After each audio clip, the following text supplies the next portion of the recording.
interessante contar essa história porque o profeta Samuel, pastor, ele é o último juiz de Israel. Ele era profeta também, ele era juiz, então ele julgou Israel por algum tempo. E o interessante é que o povo agora de Israel está cansado de ser julgado por um homem, porque havia muitas guerras naquele tempo. Então agora o próprio povo de Israel, ele vai pedir um rei.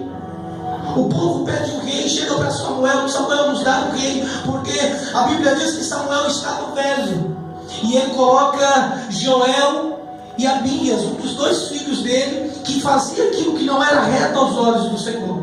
E esses homens começaram a subjugar Israel, começou a perverter os templos, começou a fazer coisas que não agradavam a Deus.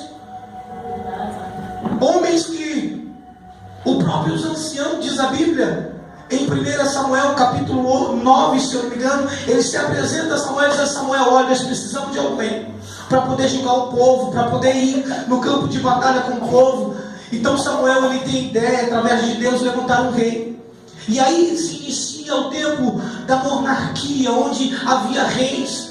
Porque monarquia, por quê? Porque agora Saul, ele é rei, tem Jonatã seu filho, mas quando ele morre, quem assume não é Jonatã, quem assume é Davi.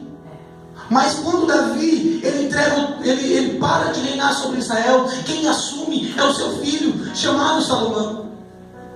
E o interessante de falar dessa história, porque o texto a qual nós acabamos de ler fala uma história meio paralela uma com a outra, porque aqui no capítulo de número 13 não vai contar uma história, porque para que os irmãos possam entender, em 1 Samuel capítulo 15 vai dizer a respeito que Deus, ele chega para Samuel.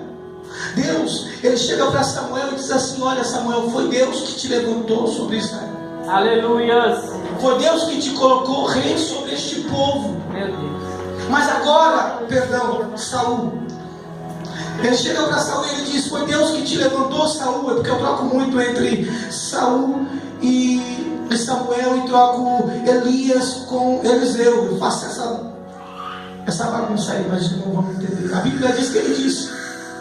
Ele chega para Saul e ele diz assim: olha, Deus te colocou como rei sobre este lugar. Deus te colocou como rei sobre Israel. E você está ajudando o povo. Interessante falar da história de Saul, porque ele começa bem, irmão. Ele começa profetizando, ele começa rebentando Israel. O próprio povo de Israel fica feliz. O povo fica contente porque viu que o Saul tinha sido levantado como rei naquele lugar. Mas o texto a qual nós acabamos de ler diz agora Deus para Samuel, e para que Samuel pudesse dizer para Saul. Então Samuel vai dizer a palavra, dizer: então Saul, ouve então a palavra de Deus, ouve então a palavra do Senhor. Está vendo este povo aí, o Amalequitas, o Ameleque? Este povo, quando Israel estava subindo do Egito, esse foi o povo que se levantou e se opôs na frente do povo de Israel. Este povo aí, parece que eu vejo Deus dizendo assim, irmão: este povo aí é um povo mau, é um povo ruim, é um povo que não merece perdão, porque Israel estava subindo o Egito e esses homens mataram algum povo de Israel. E a Bíblia diz que agora Saul escuta e ele entende que ele vai brigar, ele tem uma batalha, ele tem uma guerra pela frente. E o texto da Bíblia Sagrada diz que em Daim havia 200.000 homens, e ele reúne esses 200.000 homens do outro lado de Judá, mais 10.000 homens, para poder lutar com os Amalequitas, ou com os Ameleque, se assim você prefere. Diz o texto da Bíblia Sagrada que agora Saul, ele reúne os homens e ele vai para o acampamento, ele vai para um vale próximo ao acampamento dos Ameleque, e ele fica ali só um momento, o soldado aguardando a ordem de Saul.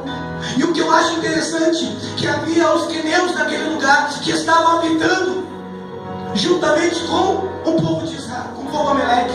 E agora diz a Bíblia Sagrada que Saul, ele dá uma ordem para aquele povo, dizendo assim: olha, se apartai-vos do povo de Ameleque, porque se vocês ficarem aí, sabe o que vai acontecer? Vocês vão morrer, Porque nós vamos passar e vamos devastar tudo, vamos matar todos. Sabe por quê?